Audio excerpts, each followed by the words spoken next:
The pronouns who and whom cause particular problems for most native speakers. In fact, some would say that the pronouns who and whom have a special place in hell, since they're devilishly difficult to use correctly. But we'll go into a few examples of where there's a problem area. When it's used simply in a sentence, it's usually not a problem once we learn the difference between the nominative and the objective case. So, who and whoever are the nominative case forms that function as subjects of sentences, and the whomever are the objective case forms that function as objects in the sentence. So as I said, there's usually no confusion in simple sentences once the forms are learned. The subject, who wrote this letter? Who is the subject of the sentence? So we use nominative case, and the verb is wrote. Who wrote this letter? Object, you addressed whom? Here we have the direct object of the sentence, so we use whom in the objective case, or in this case as the object of a preposition to whom did you write? Again, we use the objective case. So where do the real problems come in with the pronoun who and whom? It comes in when we have complex sentences. In complex sentences, who and whom can also function as the subject of a dependent clause, which causes confusion since the clauses may not be the subject of the sentence. In other words, when who or whoever or whom or whomever is part of the dependent clause, who or whom takes the form it would have in the dependent clause, not in the sentence as a whole. So let's look at a bunch of examples to try to illustrate that point. Whoever wins tonight will be elected. Whoever is the subject of the dependent clause, and it's also, together with wins tonight, the subject of the sentence. Whoever wins tonight is a relative clause that is the subject of the sentence. So in both cases here, it's clear that we would use the nominative, but what we want to look at is whoever wins. What is the subject of wins? Whoever. Therefore, we need the subject, we need the nominative case.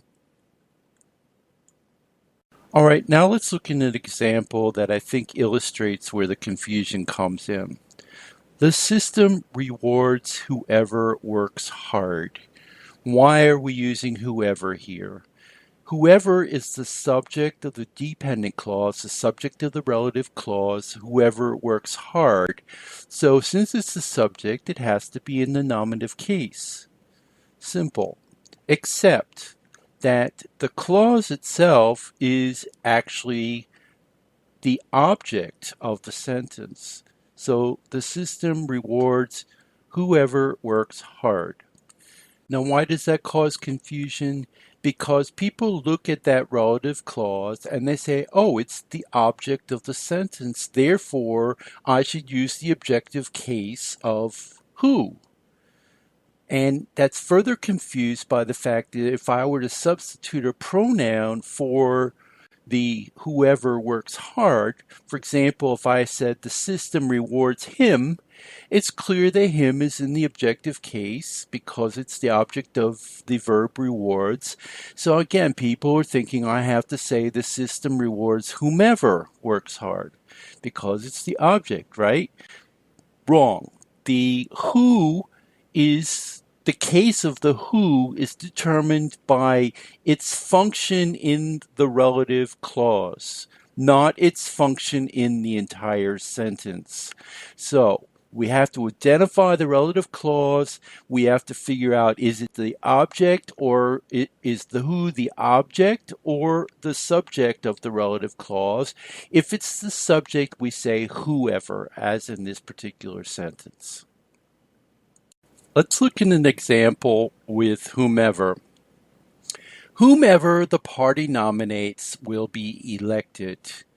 Whomever is the direct object in the clause, in the relative clause, because the party is the subject. The party nominates whomever. So whomever must be in the objective case. It's not the subject of the clause. What gets confusing, however, is that the whole clause, whomever the party nominates, is the subject of the whole sentence. So whomever the party nominates will be elected. Again, this is where we have the confusion. The subject of the sentence versus the object of the relative clause.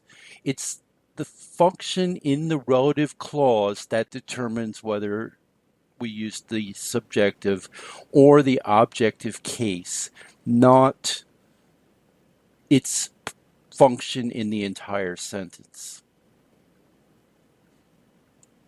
All right, let's look at a final couple of examples where the relative clause has one function in the sentence, but the who has a different function in the relative clause.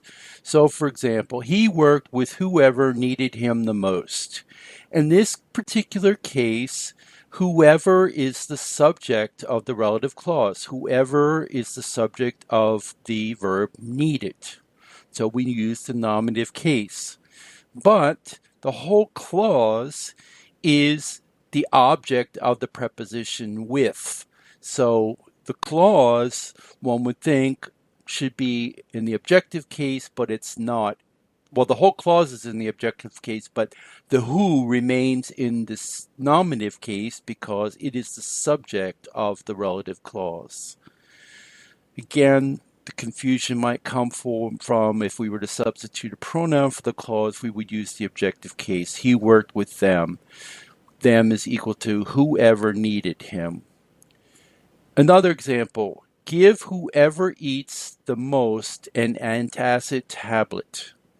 Whoever is the subject of the relative clause and the verb eats. So it takes the nominative case, but the clause itself is the indirect object of the sentence. If we were substituting a pronoun, we would say give him an antacid. Give whoever eats the most an antacid. So the clause whoever eats the most is functioning as the indirect object, but since the who is the subject, we use whoever, not whomever. So I hope that some of my examples have helped clarify for you when to use who and when to use whom. Another technique here is if the verb of the dependent clause already has a subject, then use whom. If the verb in the dependent clause does not have a subject, then use who. Another method is to rephrase the sentence as a question and answer the question with a pronoun. For example, should I say who or whomever eats the most? I'm not sure. So I say, put in a pronoun. He eats the most. Now I know it's nominative case, so I have to use whoever, not whomever. Or whoever or whomever needs him. Again, I can say they need him, so I know they is the nominative case, so I would say whoever, not whomever. The party nominates her. Whoever, whomever, the party nominates. Her is the objective case, so I know that I need to say whomever the party nominates. And again, as you see in this example, I already know that the party nominates has a subject, so it has to also be whomever using that test. The other final thing that I want to say is don't get confused by interruptions in a sentence, especially things like I think, she thinks, I feel.